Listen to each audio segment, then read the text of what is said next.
Hey, would you like an Xbox handheld? I kinda do. I see a lot of people asking, is it a PC and or I'm not sure handheld? I care. Kinda looks cool. It's a big maybe on if I would buy it. But that's not exactly what we're talking about today. Hi folks, it's Falcon and today on 10 Game things Rants, you need to know about the Xbox Ally ROG and Ally X. Also, yes, I'm calling it the ROG Ally.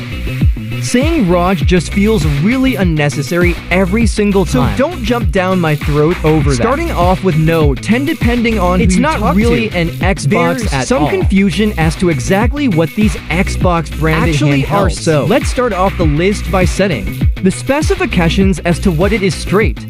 Well, the system got a lot of play during the summer Xbox These things showcase. Are less like just Xbox handhelds and more Xbox branded PC handhelds.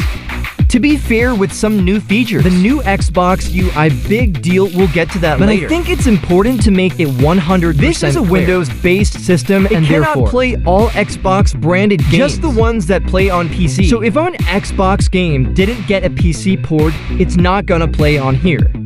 So like, it's not backwards compatible. Don't think of it that way. It's an Xbox handheld that you can play some Xbox games on. If you're looking at these things expecting a more playable Series S, that's gonna disappoint you because it's not that. The branding is what makes it confusing. It sounds like some big Xbox continuation product, but it's kinda not. If the rumors are true, then the planned official in-house Xbox handheld has already been canceled. And this is what Microsoft settled on. Now, if you're primarily a PC who doesn't gamer, have a large Xbox game then collection, none of this is gonna matter to you but for long-time Xbox fans. I think branding it is maybe be a little, if not misleading. At least confusing, it's got Xbox in the name. Microsoft says it's an Xbox, but it can't actually play all Xbox games, so there's that and no, 9. So with that out of the way, the overview, what are we looking at here? Alright, there's two systems being made currently. The Xbox Ally X and the Xbox Ally. They're both ROG and we'll do the specs later in nitty-gritty view. But in short, these are Windows-powered portable gaming PCs, similar to the ROG Ally systems, meant to be competitors to the Steam Deck. When talking about these things, it's important to keep in mind they're more like a Steam Deck than like a Switch. They're PCs in the form of a handheld. What makes the Xbox ROG Allies unique is the Xbox UI made for which them, is basically Microsoft's answer to big and it's good mode. It's not just some basic reskin of or like an overlay set of Windows. It's a reskin of Windows meant to improve efficiency and design. Specifically for these handhelds, it doesn't just sit on top of Windows. It actually turns off certain Windows features, like the desktop and Explorer processes when you have the app open. And it's basically meant to make Windows lighter for gaming purposes. I think it's probably a good idea. According to Microsoft, there's actually 2 GB of memory saved by running the Xbox UI instead of standard Windows. That's a pretty significant improvement, honestly. Like Steam OS and its complete lack of system. Resource hogging was kind of the thing that it had over all of these other handheld PCs. So it's nice to see Microsoft trying to address that issue. Good idea. Moving on to no 8. It does have that Xbox look. One thing you gotta say about these things, look like they're an Xbox handheld. They have the same XY buttons, same triggers, similar grip, a proper Xbox function that functions the same as it does on PC. Slick looking device overall. Like it looks like a ROG Ally if they made the back of it feel like an Xbox controller. Definitely nicer in terms of feel, but similar in terms of look along with to full-sized analog sticks. A D-pad triggers them Hall effect ones. Another D-pad and haptic feedback.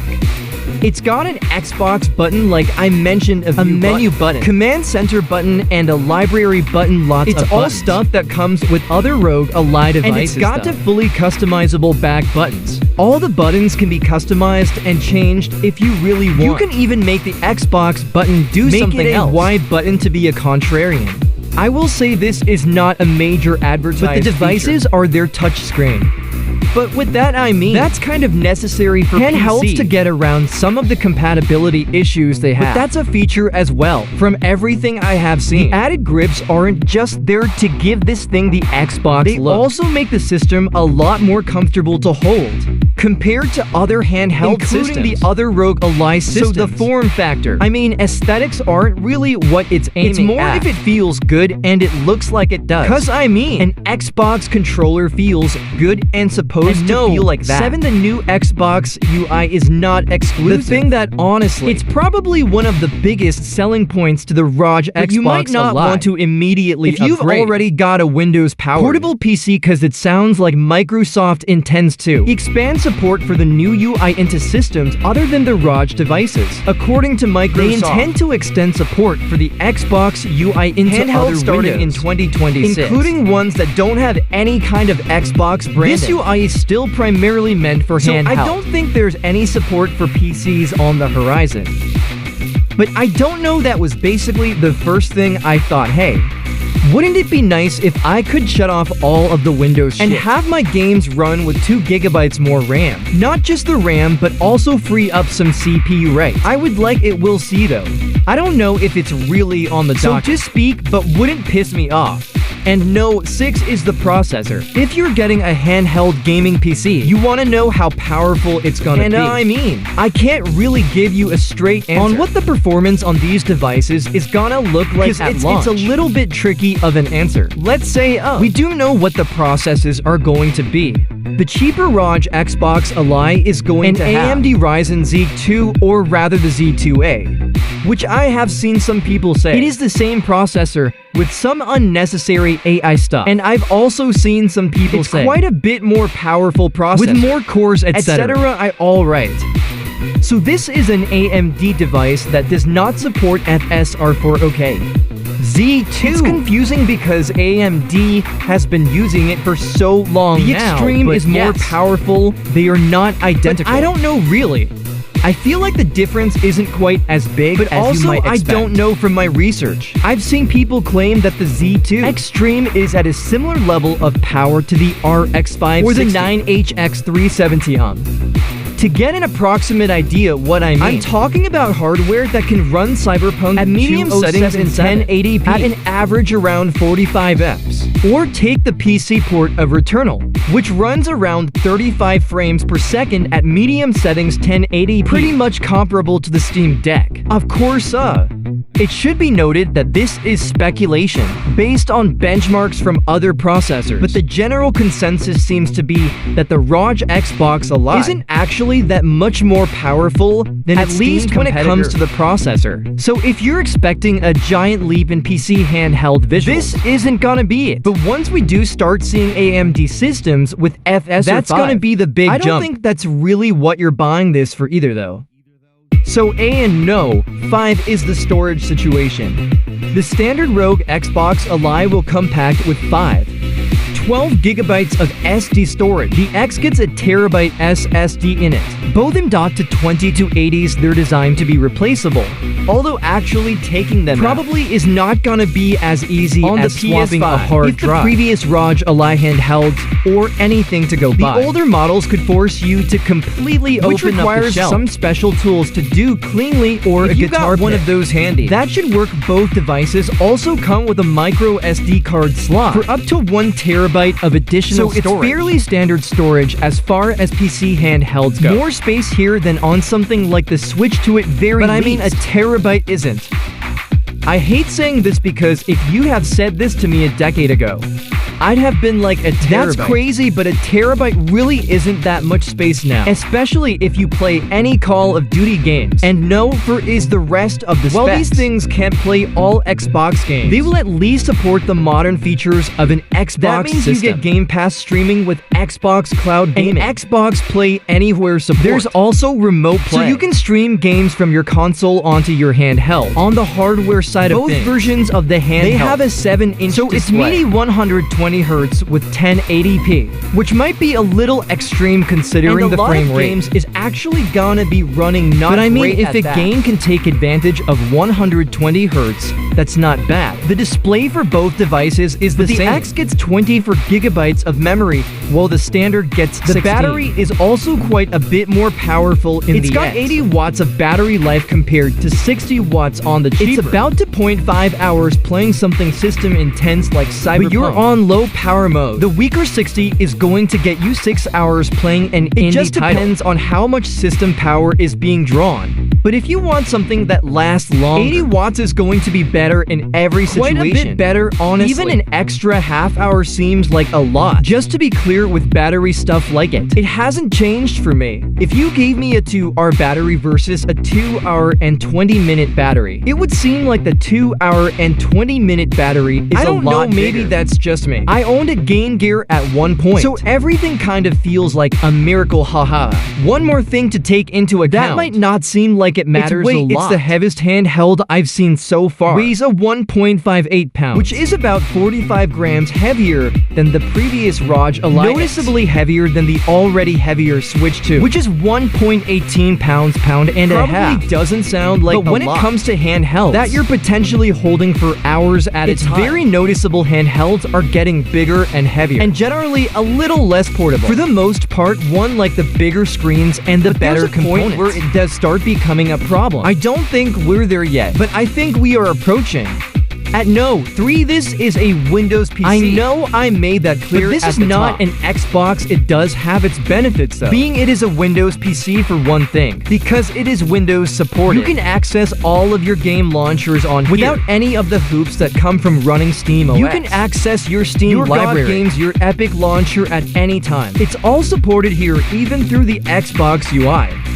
Just because it's Xbox doesn't mean branded. You're locked in the Xbox You can do pretty much anything you could do on a standard with this thing, PC. Which to be fair also introduces some headaches. It's not gonna get into the easy territory of a Switch, but the compatibility with the most games you can imagine on PC, very high, not perfect. It's still Windows 11 we're talking about. So there's gonna be problems with the older for true games. Diehards, it's not gonna be as customizable but Windows as Steam is the most supported OS by a country mile.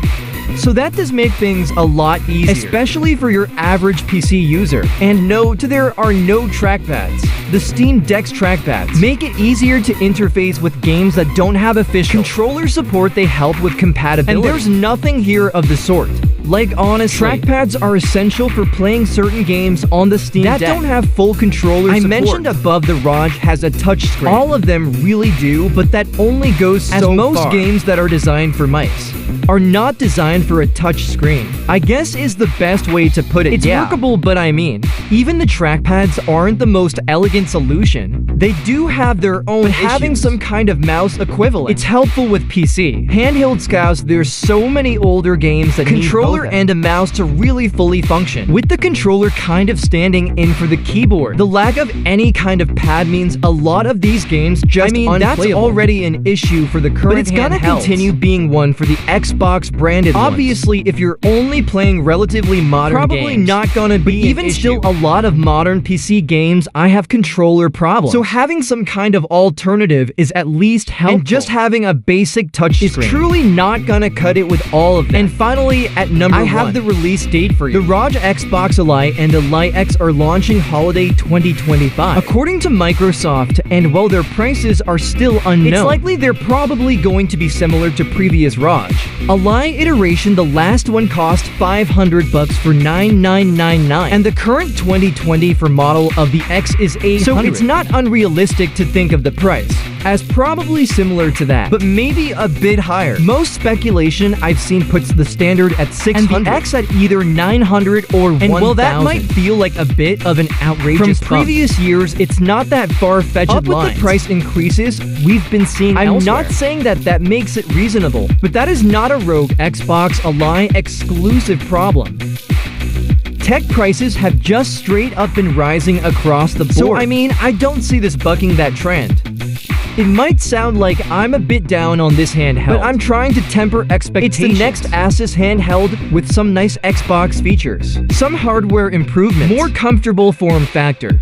But in some respects, you might consider this fairly outdated. We do not have FSR 4, to be fair.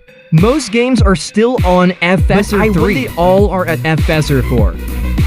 It's not something this thing can handle. It's not there. I don't know if you've already got a PC handheld. I wouldn't race out to upgrade to one of these. from everything I've heard so far. But if you're holding out, this might be the one to get. As long as you go in with the right expectations. There's a lot of potential here. I'm not saying there isn't. But if you're saying to yourself, I need a generational leap from what we're currently looking at, I wouldn't do this. It's not, at least it doesn't look like I could be completely wrong. Not gonna claim that I know everything. That being said, I'd be surprised if I was wrong. But what do you think? Leave us a comment. Let us know if you like this video.